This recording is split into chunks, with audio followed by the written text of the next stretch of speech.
Hi everyone, welcome back to the channel. In this particular video, I'll be explaining problem D of LeetCode Weekly Contest 400, that is find subarray with bitwise and closest to k. तो देखो दोस्तों, problem statement क्या कहती है simple language में अगर मैं समझाऊँ इसको। हमें एक वैल्यू k दे रखी है एंड एक एरे दे रखा है। ये वैल्यू k जो है वो फिक्स है, वो दे रखा है, लाइक यहाँ पे k की वैल्यू 3 है। What we have to do is, जो एरे दे रखा है उसमें हमें एक ऐसा सब एरे फाइंड करना है। लेट सपोज ये एक सब एरे है, तो इस सब एरे का जो बिटवाइज एंड होगा, मैं उसको अभी x बोलता हूँ। जो सब एरे हमने चूज किया उसका बिटवाइज एंड जो है वो x है। सारे नंबर्स जो भी इसमें आ रहे होंगे उनका बिटवाइज एंड x है। Now we have to minimise the value of absolute value of k minus x, ठीक है। तो जो k माइनस x की एब्सोल्यूट वैल्यू होगी ना, उसको मिनिमाइज करना है। इस तरीके से सब एरे चूज करना है कि उसके जो बिटवाइज एंड हो वो यहाँ पे रखना है, और absolute value of k minus bitwise and of all the elements in the sub array should be minimised. तो ये है बस प्रॉब्लम स्टेटमेंट सिंपल सी। अब इसमें बात करते हैं सोल्यूशन की इसकी, how we can solve this. तो first of all we will talk about the brute force approach. हम ब्रूट फोर्स क्या कर सकते हैं इसमें, लाइक ये मेरा तरीका है हार्ड प्रॉब्लम्स को सॉल्व करने का। And as you can see this is a hard problem because इसमें काफ़ी हार्ड डेटा स्ट्रक्चर्स लग रहे होंगे and binary search on answer वगैरह लग रहा होगा। तो ये मेरा तरीका है हार्ड प्रॉब्लम्स को सॉल्व करने का। I don't know how 2048 peoples are manage to solve this. Maybe solutions leak हो गए हो या कुछ भी फॉर सम रीजंस, तो कोई बात नहीं। तो मैं हार्ड प्रॉब्लम सॉल्व करने का तरीका ये है कि पहले ब्रूट फोर्स अप्रोच लिखो, फिर उसमें जो है जो भी चीज़ें हैं उनको ऑब्जर्व करो कि क्या चीज़ ऑप्टिमाइज हो सकता है। Then try to optimise the loops, because at the end of the day हमें लूप्स को ही ऑप्टिमाइज करना होता है, आइटरेशंस को, टाइम कॉम्प्लेक्सिटी कम करने के लिए। तो बात करते हैं ब्रूट फोर्स अप्रोच की। तो ब्रूट फोर्स क्या हो सकता है इसका, हमें सारे पॉसिबल सब एरेज को चेक करना होगा। सारे सब एरे क्या होंगे, एक सब एरे ये हो गया, एक सब एरे ये हो गया, एक सब एरे ये हो गया। तो हर सब एरे पे आइटरेट करेंगे हम, एंड जो भी एलिमेंट्स आ रहे होंगे उस सब एरे में उनके बिटवाइज एंड को निकालेंगे और k के साथ उसका एब्सोल्यूट वैल्यू को लेके जो भी आंसर बन रहा होगा उसका मिनिमम ले लेंगे। ये हो गया आपका जहरीला ब्रूट फोर्स, मतलब खतरनाक वाला। इसमें कॉम्प्लेक्सिटी कितना जाएगा, order of n cube, order of n square जाएगा आपका, ये ऑर्डर ऑफ n स्क्वायर जाएगा सारे सब एरेज पे आइटरेट करने के लिए। And to find the bitwise and of all the subarrays it will take order of n time. So order of n square into n cube will be the time complexity of this algorithm. So obviously this is not gonna work, so we have to find something better in order to get the accepted verdict. Although इस brute force को थोड़ा सा और optimise किया जा सकता है। एक चीज़ को फिक्स करो और दूसरे को, जैसे मान लो कि आप अगले पे मूव किए, तो वापस से दोबारा पिछले सारे नंबर्स का बिटवाइज एंड दोबारा कैलकुलेट करने की जरूरत नहीं है। What I am trying to say is, let suppose L अभी यहाँ पे है और आपने ये वाला सवेरे चेक किया, ये वाला, ठीक। तो जब आप नेक्स्ट वाले पे मूव करोगे तो उसमें क्या है, ये तीनों एलिमेंट्स आ रहे हैं, तो हमें दोबारा ये पूरा चेक करने की जरूरत नहीं कैलकुलेट करने की। ये हमारे पास कैलकुलेटेड है, उसमें हम सिर्फ इस वाले का एंड ले लेंगे। तो ये हमारा ऑर्डर ऑफ 1 में बिटवाइज एंड मिल जाएगा उस सब एरे का, ठीक है, जिस पे आइटरेट कर रहे हैं। But still order of n square लगेगा सारे सब एरेज पे आइटरेट करने के लिए। तो order of n square is not acceptable here, we have to find some better algorithm to get the accepted verdict. Okay, तो बात करते हैं ऑप्टिमाइज अप्रोच की, ऑप्टिमल अप्रोच की। ऑप्टिमल अप्रोच को समझने के लिए दोस्तों यहाँ पे कुछ प्री रिक्विजिट्स हैं जो कि आपको आने चाहिए। दैट इज़, इन दोनों में से कोई एक चीज़ आना चाहिए, सेगमेंट्री और स्पार्स टेबल। अब इसका कहाँ पे यूज़ आएगा ये भी थोड़ी देर में डिस्कस करेंगे। इसका काम क्या है, स्पार्स टेबल या फिर सेगमेंट्री हम यूज़ कर रहे होंगे किसी भी एक रेंज का बिटवाइज एंड फाइंड करने के लिए ऑर्डर ऑफ लॉग n में, ठीक है। तो दोस्तों ऑप्टिमल अप्रोच समझने से पहले कुछ ऑब्जर्वेशन है यहाँ पे जो कि हम बनाने की कोशिश करते हैं। ऑब्जर्वेशन क्या है, ये है कि ये बताओ ज़्यादा नंबर्स लेने पे बिटवाइज एंड उसका कम होगा या फिर बढ़ेगा, ये है क्वेश्चन। अगर मैं 4 नंबर्स लेता हूँ तो उसका बिटवाइज एंड जो होगा वो मैं 6 नंबर्स लूँगा तो उससे ज़्यादा होगा या फिर कम होगा। ऑब्वियसली पता है क्या होगा, या तो इसका बिटवाइज एंड, लेट सपोज मैं बोलता हूँ कि P है एंड इसका बिटवाइज एंड जो है वो Q है, तो P हर केस में क्या होगा, या तो बड़ा होगा या फिर इक्वल होगा Q से। मतलब ज़्यादा नंबर्स आप लोगे तो उसका बिटवाइज एंड या तो घटेगा या फिर इक्वल रहेगा, ठीक है। ये कंडीशन है। ऐसा क्यों होगा, क्योंकि देखो लेट सपोज मैंने 11 ले लिया एक नंबर, एक 10 ले लिया, ठीक है। 10 का बाइनरी होगा 1 0 1 0 और 11 का बाइनरी क्या होगा 1 1 0 1, ठीक है। तो अगर मैं इन दोनों का बिटवाइज एंड करूँगा तो क्या होगा, जितने बिट किसी में भी अनसेट हैं वो बिट 0 हो जाएंगे। तो ये चीज़ सिग्निफाई करता है कि जो बिटवाइज एंड है ना वो हमेशा कम होता है अगर 2 या 2 से ज़्यादा नंबर का बिटवाइज एंड लेने पे, कम या फिर इक्वल रहता है, ठीक। तो दोस्तों इसकी अप्रोच क्या होगी, देखो हमें क्या चाहिए, एक सब एरे चाहिए, और सब एरे में क्या होता है, एक लेफ्ट एंड पॉइंट होगा जो कि एल बोलूंगा मैं इसको, और एक राइट वाला पॉइंट होगा एंड वाला जिसको मैं आर बोलता हूँ। तो हम क्या करते हैं कि हमारा ब्रूट फोर्स में क्या हो रहा था, हर बार एल और आर के लिए हम दो लूप चला रहे थे जिसमें एन स्क्वायर जा रहा था। तो आर वाले को हम ऑप्टिमाइज करने की कोशिश करेंगे और एल पे इटरेट करेंगे। लेट्स सपोज मेरा एल अभी यहाँ पे है, ये वाला पॉइंट मेरा लेफ्ट पॉइंटर है मेरा सब एरे का, मतलब स्टार्टिंग पॉइंट है सब एरे का।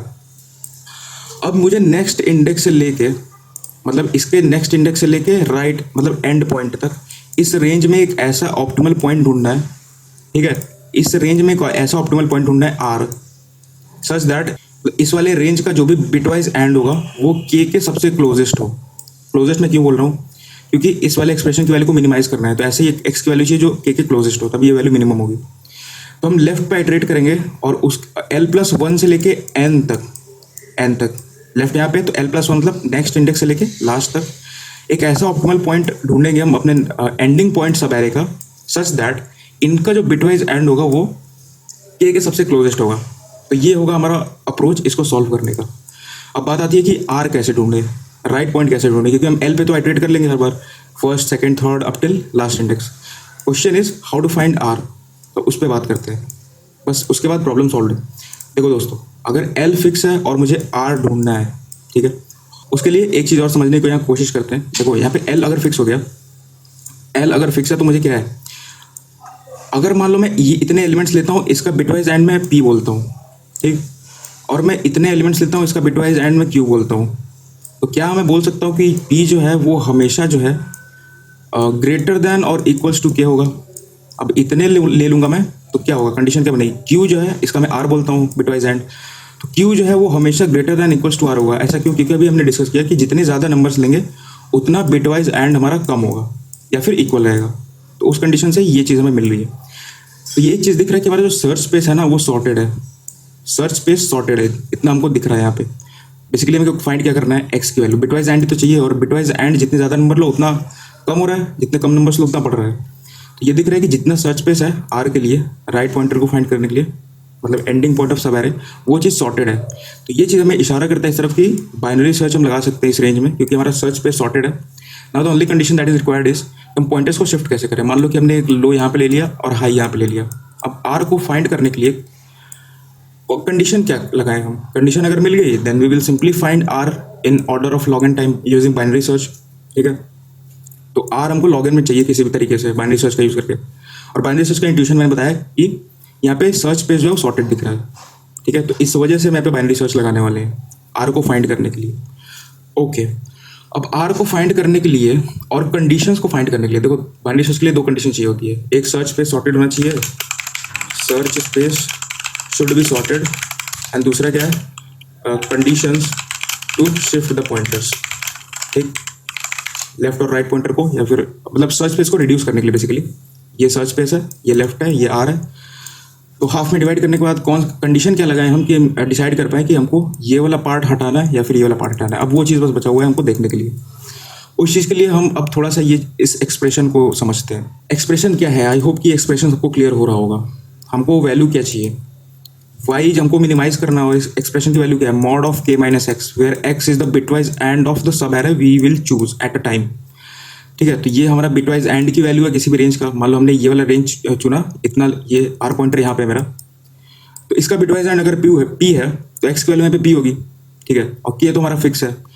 तो एक्स की वैल्यू वेरिएबल है और के फिक्स है, तो हमारा ग्राफ कुछ बन रहा होगा इस एक्सप्रेशन का। तो उस ग्राफ को बना के फिर हम कंडीशन को फाइंड करने की कोशिश करते हैं। अगर उस ग्राफ में भी हमको मोनोटोनिसिटी मिलता है then okay we will apply binary search and we will find the condition to shift the pointers. तो ग्राफ कैसे बनेगा, देखो इस एक्सप्रेशन का ग्राफ तो सब लोग बना सकते हैं आई होप, क्योंकि अगर हार्ड प्रॉब्लम सॉल्व कर रहे हो तो इतना मैथ आना चाहिए कि किसी भी एक्सप्रेशन का ग्राफ बना सकते हो। उसके लिए मैंने यहाँ पे एक्स और वाई की कुछ वैल्यूज ले रखी हैं और थोड़ा सा एक्सप्लेन करने की कोशिश करता हूँ ब्रीफ में। देखो जब एक्स की वैल्यू जीरो होगी तो क्या होगा, वाई की वैल्यू के होगा, क्योंकि के माइनस जीरो एब्सोल्यूट के हो जाएगा।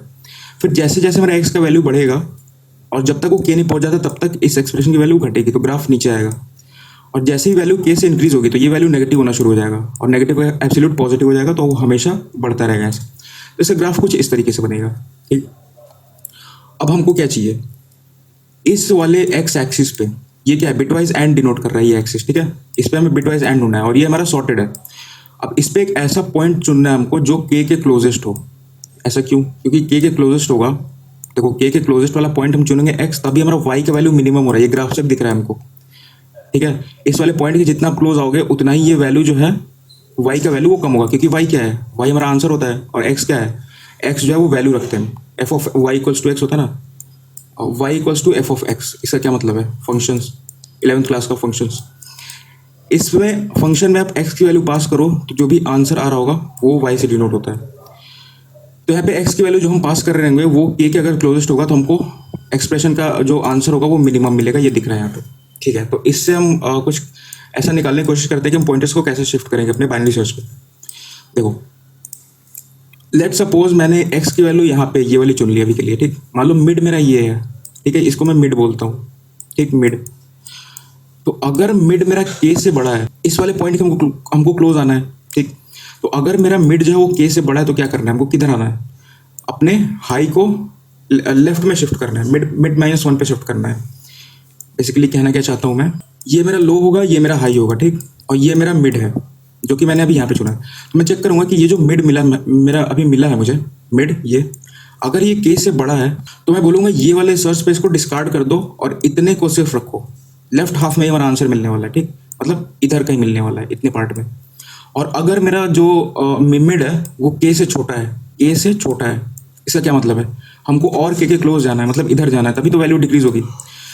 तो सिंपल से हमको कंडीशन भी मिल गई कि लेफ्ट और लो और हाई को कैसे शिफ्ट करना है यूजिंग दिस ग्राफ, ठीक है। हमने क्या किया, ग्राफ प्लॉट किया एक्सप्रेशन का यूज करके, फिर उससे हमने मोनोटोनिसिटी देखी कि हाँ मोनोटोनिसिटी दिख रहा है, और फिर से लो और हाई पॉइंटर्स को शिफ्ट करने की कंडीशन में निकाल ली। तो लो और हाई को शिफ्ट करके हम इस रेंज में जो है ऑप्टिमल आर निकाल लेंगे, सो दैट उस रेंज का जो बिटवाइज और होगा वो के क्लोजेस्ट होगा। अब के क्लोजेस्ट होगा तो ये वाली वैल्यू मिनिमम होगी। अब एक चीज़ सिर्फ रह जाती है, वो क्या है कि लेट सपोज मेरा एल यहाँ पे था और मैंने ऑप्टिमल पॉइंट आर भी ढूंढ लिया यहाँ पे, ठीक। अब मुझे क्या चाहिए, इस वाले जो पॉइंट है, मतलब रेंज है ये, इसका बिटवाइज एंड चाहिए ऑर्डर ऑफ लॉग एन में या फिर 1 में, ठीक, ऑर्डर ऑफ लॉग एन में या फिर एन में।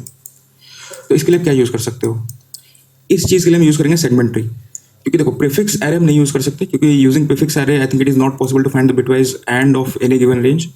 बिटवाइज एक्सॉर हम फाइंड कर सकते हैं रेंज से using the property that same numbers का एक्सॉर जो है वो 0 होता है, बट बिटवाइज एंड में ऐसा कुछ नहीं होता है। तो हम एक रेंज का जो बिटवाइज एंड है वो प्रीफिक्स एरे बना के नहीं फाइंड कर सकते। तो उसके लिए हम सेगमेंट ट्री या फिर स्पार्स टेबल का यूज़ करेंगे ऑर्डर ऑफ लॉग एन में फाइंड करने के लिए किसी भी रेंज का बिटवाइज एंड, ठीक है। और बिटवाइज एंड ये वैल्यू है, ये जो x की वैल्यू हम चेक कर रहे हैं यहाँ पे, ये बिटवाइज एंड की वैल्यू है। तो हर पॉइंट के बाद, हर आइटरेशन के बाद जो बाइनरी सर्च में होगा उस पर जो मिड आएगा ना, तो हमको लेफ्ट से लेके मिड तक का बिटवाइज एंड लेना होगा, ठीक। और वो वैल्यू अगर k से कम है तो फिर हमें लेफ्ट और राइट पॉइंटर्स को शिफ्ट करना होगा, ठीक है। तो इतना चीज़ समझ आएगा, बस इतना ही था इस प्रॉब्लम में।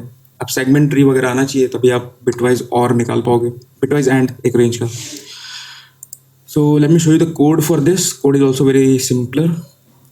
ये तो मेरा ब्लैक बॉक्स सेगमेंट ट्री है, यू कैन सी, ठीक है, टेम्पलेट है। इसमें मैं क्या कर रहा हूँ, हर नोड मेरा जो है वो बिटवाइज एंड स्टोर कर रहा है एक रेंज का, ठीक है। सेगमेंट ट्री का नोड क्या स्टोर करता है, किसी भी रेंज का डेटा स्टोर करता है। तो यहाँ पे मेरा नोड जो है सेगमेंट ट्री का वो क्या स्टोर कर रहा है, बिटवाइज एंड स्टोर कर रहा है किसी भी गिवन रेंज का, ये पार्शियल रेंज का बेसिकली। फिर मेन फंक्शन पे आते हैं। मेन फंक्शन क्या है, मैंने आंसर को इनिशियलाइज किया एक बहुत बड़े नंबर से जो कि मेरा आंसर नहीं हो सकता, this can never be my answer, so I have initialised with a very large number. फिर यहाँ पे मैंने सेगमेंट ट्री को इनिशियलाइज किया है, ठीक। उसके बाद मैं अपने स्टार्ट पे आइटरेट कर रहा हूँ। लेफ्ट पॉइंट है जो अपने स्टार्टिंग पॉइंट होगा सब एरे का, उस पर मैं आइटरेट कर रहा हूँ, मतलब ये मेरा स्टार्ट हो सकता है। और फिर स्टार्ट +1 से लेके एंड तक जो भी मेरा सर्च स्पेस है उसमें मुझे ऑप्टिमल आर दे दो, मुझे एंड दे दो बेसिकली, ठीक। तो स्टार्ट पे आइटरेट कर रहे हैं, ऑर्डर ऑफ एन इसका हो गया। Then we will performing binary search here. Binary search कहाँ से कहाँ तक होगा, इस पॉइंट से लेके n-1 तक। तो लो मेरा होगा स्टार्ट पे और हाई होगा n-1 पे। I have chosen left and right because I use to do. आप लो और हाई भी ले सकते हो, there is no problem in that. फिर यहाँ पे बाइनरी सर्च हो रहा है ऑप्टिमल पॉइंट ढूंढने के लिए, ठीक। हम रेंज को फाइंड कर रहे हैं बिटवाइज एंड, इस रेंज का स्टार्ट से लेके मिड का, स्टार्ट से लेके मिड का, ठीक। वो वैल्यू क्या डिनोट करेगा, वो वैल्यू x डिनोट करेगा। और x को कैसे शिफ्ट करना है वो हमने इस ग्राफ से समझा अभी, ठीक है। तो यहाँ पे बिटवाइज एंड फाइंड कर रहा हूँ मैं सेगमेंट ट्री का यूज़ करके एंड। फिर मैं बोल रहा हूँ अगर मेरा बिटवाइज एंड जो k से कम है तो फिर राइट को मिड माइनस वन पे ले आओ। ऐसा क्यों मैं कर रहा हूँ, क्योंकि देखो दोस्तों बिटवाइज एंड मेरा अभी के से कम है। के से कम है क्या क्या मतलब है, इधर कहीं है तो मुझे उसको बढ़ाना है। बढ़ाने के लिए क्या करना होगा, मैंने बताया ना कम नंबर्स लेने होंगे, क्योंकि आप ज़्यादा नंबर लोगे तो बिटवाइज एंड जो है वो घटेगा। तो कम नंबर्स लेने होंगे बिटवाइज एंड को बढ़ाने के लिए, ठीक। So that region will be shifting और high to mid minus one, मतलब सर्च स्पेस को आधा कर दो और कम नंबर्स हम लेंगे ताकि एक्स की वैल्यू को और बढ़ा सके, ठीक है। ये चीज़ हो रहा है, आई होप ये चीज़ समझ आ रही होगी। तो अगर मेरा रेंज जो है बिटवाइज एंड एक रेंज का वो कैसे कम है, तो हम और कम नंबर्स लेंगे, मतलब हाई को मिड माइनस वन पे ले आएंगे।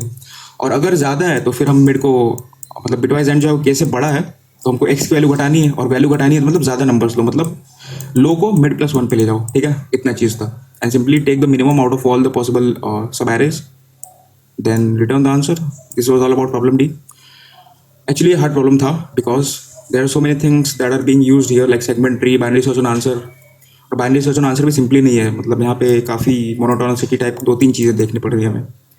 For that reason I think problem hard था, बट पता नहीं कैसे 2000 लोगों ने इसको सॉल्व किया। Maybe solution was leaked और something else. Anyways I hope कि आपको कुछ समझ आया होगा, कुछ सीखने को मिला होगा इससे।